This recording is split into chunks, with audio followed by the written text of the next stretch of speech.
नमस्कार मित्रांनो, तू हिरी माझा मितवा या मालिकेच्या पुढच्या भागामध्ये अंजली सगळ्यांच्या समोर ईश्वरीला चॅलेंज करते की 24 तासामध्ये तुम्हाला हे सिद्ध करून दाखव की तुझी आई आणि रमाकांत राजशिर्के यांच्यामध्ये कोणतंही नातं नव्हतं। त्यावरती ईश्वरी म्हणते की ठीक आहे, 24 तासात हे सगळं मी सिद्ध करून दाखवेन। आणि या सगळ्यामध्ये मात्र व्यक्तीने हे त्यांना दोघांना अडकवण्याचा प्रयत्न केलेला आहे, तर त्या व्यक्तीला मी तुमच्यासमोर उभं करेल आणि 24 तासातच हे सिद्ध करून दाखवेलच।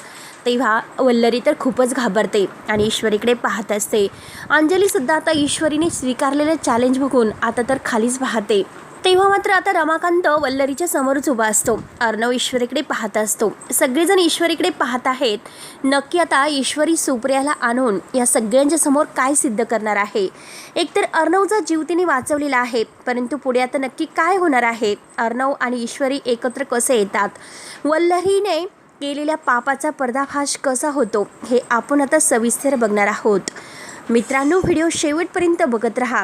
ईश्वरी आपलं चॅलेंज स्वीकारलेलं पूर्ण करेल का, नक्की आता काय होईल, वल्लरीचा खरा चेहरा सगळ्यांच्या समोर येईल का, तेव्हा आता राजशिर्के कुटुंबात काय असा धुमाकूळ होईल हे बघायला विसरू नका।